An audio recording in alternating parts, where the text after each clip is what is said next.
Hola, profe. Nos encontramos con el profesor Daniel Avendaño, a quien le vamos a realizar unas preguntas, ya que él es un experto en la materia. Buenos días. Profesor, la primera pregunta que tenemos para usted es: ¿qué tan importante es estudiar el análisis discursivo en las aulas de clase y qué tanto aporta para el pensamiento de los estudiantes? Sí, hablar de la importancia del análisis en relación con el pensamiento es intentar descubrir cómo el mismo acto de pensar se escenifica en diversos contextos. Es decir, uno no piensa por fuera de escenarios y no se piensa por fuera del lenguaje mismo que vehicula ese pensamiento. Por lo tanto, no es algo que uno pueda decir que separa. En ese sentido, en las aulas de clase es importante pensar en los análisis, realizar análisis del discurso o análisis textual, ya que no podemos acceder a una comprensión, a una propuesta, si usted no distingue los elementos del contexto que están circulando en lo que la gente dice, es decir, en los textos entendidos en un sentido amplio, textos escritos, textos orales, textos, por llamarlo de alguna manera, visuales.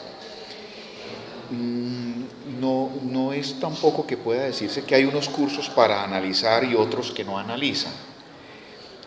¿Por qué? Porque el discurso está allí, dejando sus huellas. Entonces,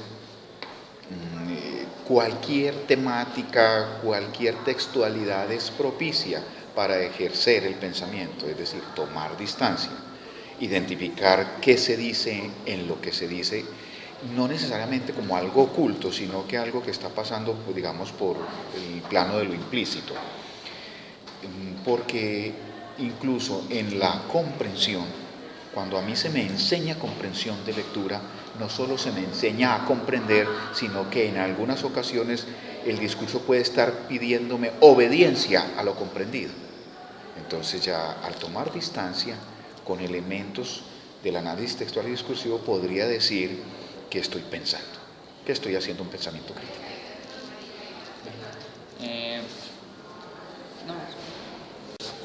Pues otra pregunta que tendría para hacerle al profesor sería cómo él define o qué cree que es el análisis discursivo. Bueno, el análisis discursivo, ya como una pregunta un poco más básica, pues es una descomposición. ¿Sí? El análisis es mirar de qué está hecho un texto, tanto en sus componentes intratextuales como lo que desde fuera habla en él, pero también es mirar la intencionalidad de esa composición, de que X o Y elementos se dispongan de una manera u otra. No siempre es producto del azar, no siempre, es más bien, diría yo que es más bien escasa la escritura automática. Lo que hay es una intencionalidad que dispone los elementos como un escenario para que dicha intencionalidad logre no solamente la información, la locución, sino la perlocución, digamos, la credibilidad mínimo la credibilidad y eventualmente la obediencia. Otra pregunta que tendríamos para hacerle sería, profesor, ¿a qué se debe que se prefiera tanto el análisis nada más de lo que es escrito, solo de códigos, de palabras nada más, y dejar a un lado lo que son las imágenes artísticas, las arquitecturas, no sé, las mismas pinturas? Es tal vez por una tradición, privilegiar el texto como lo escrito y pensar que lo demás son complementos del texto, digamos como la edición de los cuentos infantiles, creer que el texto son las letras y que las imágenes son un apoyo visual para entretener al niño. Digamos que desde la pragma lingüística lo que se plantea es que el tejido es entre texto, imagen e incluso pensamiento. lo que puede llegar a inferirse o a provocarse por la sola imagen.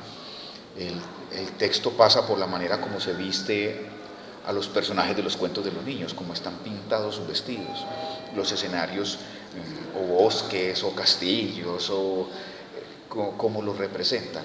Entonces, la pragmalingüística está planteando que el texto es un tejido, sí, de códigos que quieren transmitir y perpetuar una tradición, pero que el texto no se reduce a lo escrito, es lo escrito, es lo oral, y en ellos circula el discurso. Entonces, por eso insisto que es más bien una tradición de la lectura, una manera de leer, y de tal vez de que se nos ha presentado de que leemos letras, ¿no? Y por eso nos cuesta a veces leer otro tipo de imágenes y decodificarlas para rastrear sus intencionalidades.